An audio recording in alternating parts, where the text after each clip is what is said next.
Welcome, I'm Dr. Neill Stevenson and I'm here with my colleague and friend James Reeder. Hello everybody. So James, we've been working together, 25 years now? 25 years. It's a long time, eh? It is. We think back and tell us a little bit about your experience.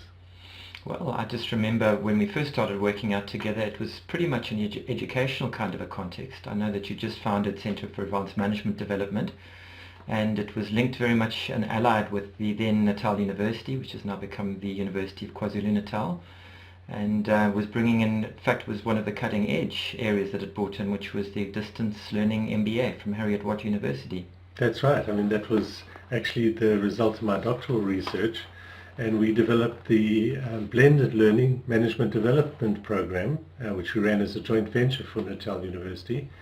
You and I worked together on that. We designed and developed it together, and you did some of the modules, and we took that management development program into the business sector, so it wasn't just for students who enrolled in it, but we customized it for large corporates and for government departments and so forth. And I remember it developed two levels. It was initially an MBA, primarily, but it had a much more practical second level, a management development program, or MDP, and a whole lot of modules were then created, some of which were elective and other which were core. Yes. For a particular qualification that people would then apply for, and they could do either in a formal way or they could just do the electives for personal development. Yeah, that's right. And then the background before that, I mean, I came up through management and was a senior executive in a number of organizations. You came up through a different route. You came up through psychology. Indeed, and in fact it started in clinical psychology, up to clinical honours.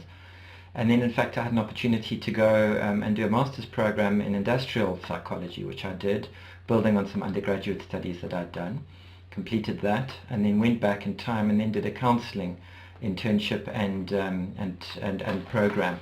So you're one of those few people who are dual registered, both industrial and counselling, and that gives you a lot of strength in terms of business coaching as well as family coaching. Well, this is one of the unique elements, because I sometimes find, even with any given client, that some of the issues that they deal with are from the world of work and others are from a much more personal and, Right. let's say, traditional psychology point of view. Yes.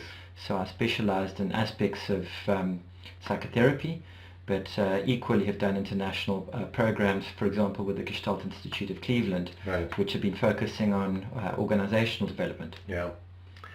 Most of our work though has been focused in the business area, so we've done a lot of strategic planning workshops. We've worked with organizations in short-term and long-term restructuring. We've done customized training courses for middle management on a wide range of topics, and I think we're currently sitting with over 100 topics that we can run workshops on. Absolutely. Which sounds like a lot, and it is, because we've had a lot of experience. Indeed. So what would be the areas where you get the most pleasure from?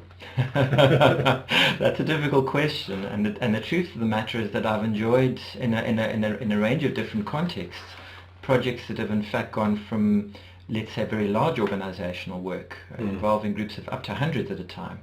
And I think of some of the work we did with the financial institution at one stage. It literally went up to 700 or 800 people. Yeah. But equally, I get great pleasure from the one-on-one work that I do, and that you do as well, which I know is executive management. And I can find both of them in different ways very, very challenging and inspiring, and drawing from different skills. Yeah, there's a lot of focus on senior management, and with good reason. They're very expensive resources, and if you are able to fine-tune that and get better performance, then that's a big win for the organization. But I think one of the areas that deserves a lot of attention is somewhere between the entry level and somewhere between the top level, the sort of middle management level. I think that's where you get the low-hanging fruit and the best bang for your buck in terms of the return on the investment for training and for coaching and for organizational development. Absolutely. It by no means limits one into that area, but No. certainly I would say that has probably been one of our major areas of focus, Yeah. and will continue to be. I'm aware that there are certain instances where we have to work in at a very senior level. I can remember one of the retail chains that we had to work with, very much excos, but I'm aware that would be less of our primary focus. Yeah. And also people in business need to do work with other people. So essentially at every level and every department, people work in groups or teams. So one way for optimizing a business is to optimize the teams. And we've done a lot of work in that area in high performance teams. Well, just going back to the previous point that was raised, just around where we place most of our attention and focus. If I think about it, the way that we work at the highest level is to, let's say for example with an executive committee, is to work with some form of strategy. Without a strategy there's no context for any of the additional work. But the truth of the matter is it's quite rare. It would be perhaps for a given organisation they'd probably only want to do that once a year anyway. Sure.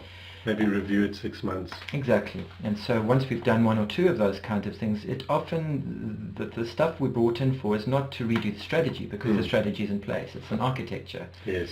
So the next level is usually then leadership that would be aligned to the strategy. And that generally would then become a kind of a focus area.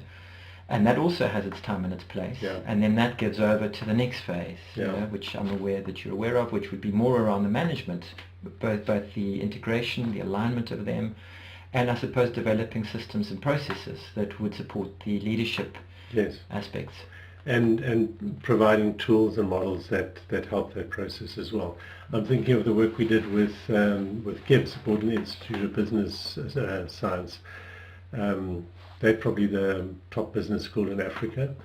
And when they were looking for someone to develop their own internal teams, they came to us and we used our model, the management mastery model, and our leadership training to develop high performance teams. So we had 14 different teams that was their own internal staff which went through this process, and they had terrific results from that. Which is quite remarkable really, if you think that they've got the best education and training available in the world, and yet they chose to use our model and to use us to train their own staff. Absolutely, and it speaks, and one of the things you speak about this model, it's a model that really has stood the test of time. It's been developed over time in different contexts. And has got a great deal of value. It's been tried and tested in a range of different contexts, and has come out with, I believe, with real essentials and fundamentals, which we can talk about in a different video. Yeah, that would take more time than we have. But just to say, that's a model that's being used in North and South America. It's been used in Europe, UK, Africa, Asia, and so it's been tested across a wide range of different cultures and different organizations, and across different industry sectors, from financial services to retail to manufacturing to government departments, hospitals, small organizations, individual sole proprietors, and huge massive organizations. So it's something that can be used everywhere. Yeah, and just to build on that, even in some of the clinical work I do, I draw from components of that. Right. Yeah. So yeah, it certainly applies in a wide range of contexts. And you did some international training with Gestalt systems as well, James? Absolutely, Neill. It was with the Gestalt Institute of Cleveland.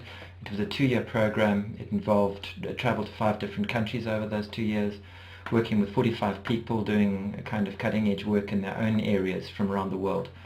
And certainly all that did was add value to the models that we've worked with. We certainly do both. I mean, I've done a little bit of that with you.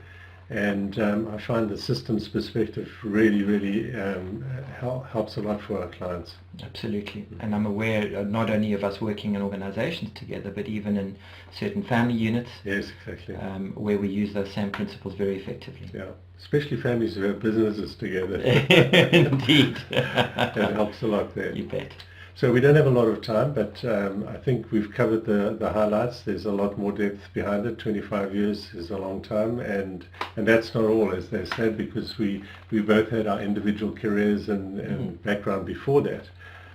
But it's been a great joy working with you. Likewise.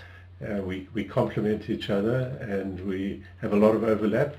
and I look forward to us working together with some of the people who are watching this video. You bet. And I'm looking forward also to talking in more depth around each of those areas that we've mentioned in this video today, in more depth around what we mean by strategy or leadership or management.